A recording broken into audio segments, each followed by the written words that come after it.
They're ready. Terrific crowd in here for the Sheila Gwynn Classic Day. They're off and they're racing. And the first to get going, WARRALEA. Royal Laura jumped out well, and so did Al Nord. And Taranaki is sliding across very quickly right over the speed.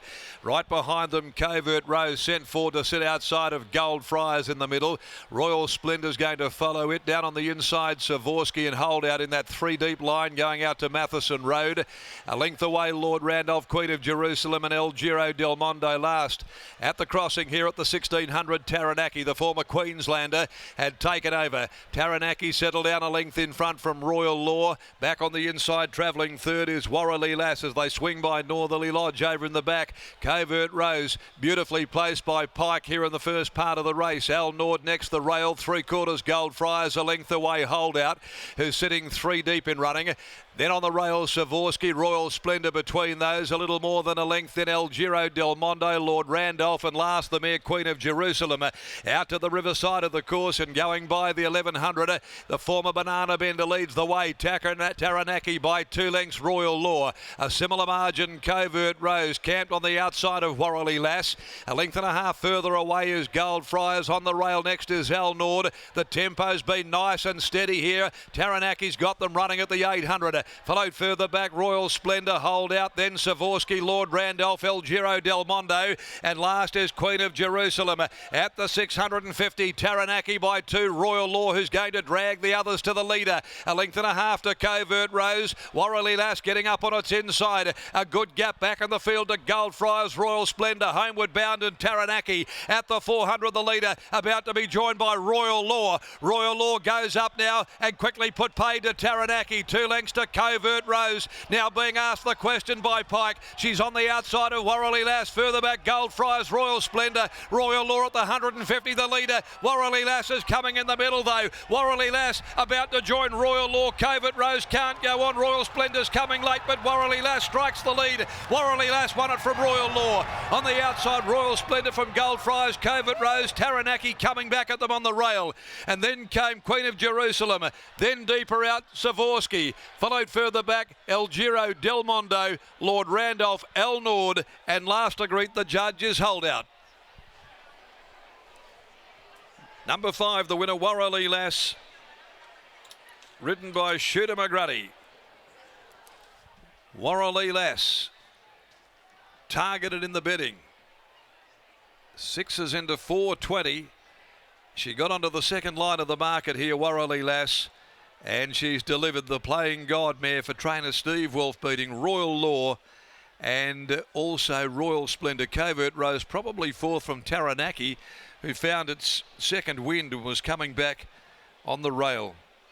5.37. We wait for fourth. They've run 2:12.08. And it was Taranaki who made sure that was going to be a really genuine staying contest. Steady all the way, they were rolling. And WARRALEA brought into the race as a result, wins it by 3/4, half a length second and third. Owned by the WARRALEA Filly Syndicate, managed by Jay King. By Playing God from Lacey Lockett. She's now got 5 wins on the board from 21 runs. Had to push out underneath of the favourite Covert Rose to grab Royal Law in the last bound or two. Royal Law by Piero, trained by Ash Maley, ridden by Jared Noski in second placing, and Royal Splendor by Piero as well from Royal Attraction, trained by Ray Vincent, ridden by Holly Watson. And it looks as though they're declaring a dead heat for fourth between Covert Rose and Taranaki. So the numbers will be 5.37, a dead heat, 2 and 8 for fourth. 3/4 by half a length the margins. Next event, the Peters Investments Handicap over 1400 at 11 after 4. No changes there. Great staying contest. The ex-Queensland horse Taranaki sure had them running and didn't give the task away, but it was WARRALEA who was tracking up in behind that found the room to get through. She's finished off in 36.93 to grab Royal Law and claim victory in the 6th event of the day. Steve Wolf now joins Lockie Taylor down in the winner's enclosure. Thanks, Darren. Yes, Wolfie continues his good recent form. Wolfie, WARRALEA Lass out to 2100 metres. Did you always have the confidence that she'd be strong at the back end of the trip? Yeah, I thought she'd need one more. That's why I had her in Albany, but when the weather turned a bit, I thought, well, we better come here in case there's no Albany. But it was a peach of a ride, wasn't it?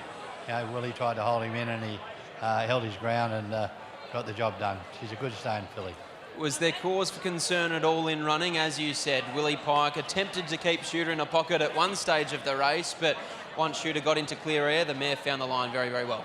Yeah, well, as he always says, and as you know as well as I do, when you're on the right horse, you can push them where you like, and yeah, no cause for concern. My only worry was that I've been trying to look after her because she's a good filly, and I thought that it could almost be an Albany Cup horse, and she still may be, but probably a year away. But anyway, it's just nice, good group of owners that have got a new mob of kids or boys in the game, and hopefully they spend a bit of money now. Cannot Secret or Gage Roads make it a double? Gage Roads will be hard to beat, and the other one's racing well. Freo, what do we do with them? Revamp, I think, revamp. There's a couple there that have got to go. I won't mention on air because I'm a bit too harsh on them, but no, too many soft. Put Pat Voss in, pull forward, go from there, find another good big backman and see how we go, mate. That's a start. Well done here. Thank you very much. There's Steve Wolf after a winner and his thoughts on Freo. Here's Sean McGrady. Well, we're not going to talk footy with Sean McGrady because the Eagles don't play until tomorrow and we don't want to talk about the Dockers, but we will talk about the Bluff Knoll at the end of this because it could be another big day for the Wolfman and Sean McGrady. But WARRALEA Lass, good strong victory in what looked like a genuine staying test. Yeah, that's right. It helps when she jumped out and put herself right there, but then going along I thought, oh, it probably could come back a cog if they wanted to, but it allowed me to get out when I wanted to because the horse on the outside was racing without cover, so on a genuine tempo it sort of meant that it was going to drop off, and it just dropped off enough for me to get through, although we were under pressure ourselves being in top gear the whole way, so it was a good effort. And that was the thing, you had to pull the whip into the left and it looked like you used it before the bend just to make sure that she had a bit of momentum trying to take that gap. That's right, yeah, she wasn't travelling like she could take it without a bit of encouragement, so like I said, it was just lucky that Willie's dropped off when it did, and she's quite narrow, so she got through. Weaker sort of lower grade Saturday race, but as Wolfie says, she's a 4-year-old mare, she's only going to get better. That's right, yeah, look, she can stay all day, I think, so Wolfie thought she might have been a bit underdone. He was tossing up whether to start tomorrow in a mile race or today, and I sort of suggested today, so I'm glad I got that right, but she should improve on fitness and she can stay all day. Boy, Hill Trainer should go around again tomorrow, but let's talk about tomorrow. Rope them in. What do we make of his trial, and do we trust the boss? Yeah, look, I think we have to. No money in trial, so he said he knew what the problem was, and he said the screws aren't going to be fully tightened for tomorrow. The grand final is the Quokka, and he'll probably have one in between the Bluff Knoll and the Quokka too. So obviously we'd like to win the race, but as long as he's running on to fill, a top 3 spot, we'll all be happy, I think. Congratulations, mate. Well done. Thank you. There's Sean McGrady combining with Steve Wolf and WARRALEA Lass taking out race 6 here at Ascot. And yes, Rope Them In goes around as the favourite in the Wellington and Reeves Bluff Knoll tomorrow afternoon. We cannot wait for that $400,000 feature, but our attention now turns to race 6 at Narrogin. It's the Tap Touch Ike Kempton Memorial Handicap over 1,720 metres. And Maddie, you're hoping to continue your good form on the punt because Kamikaze Fighter is looking to make it back-to-back wins, and you're relatively keen on his chances. Relatively keen, Lockie, and I was relatively keen 60 seconds ago.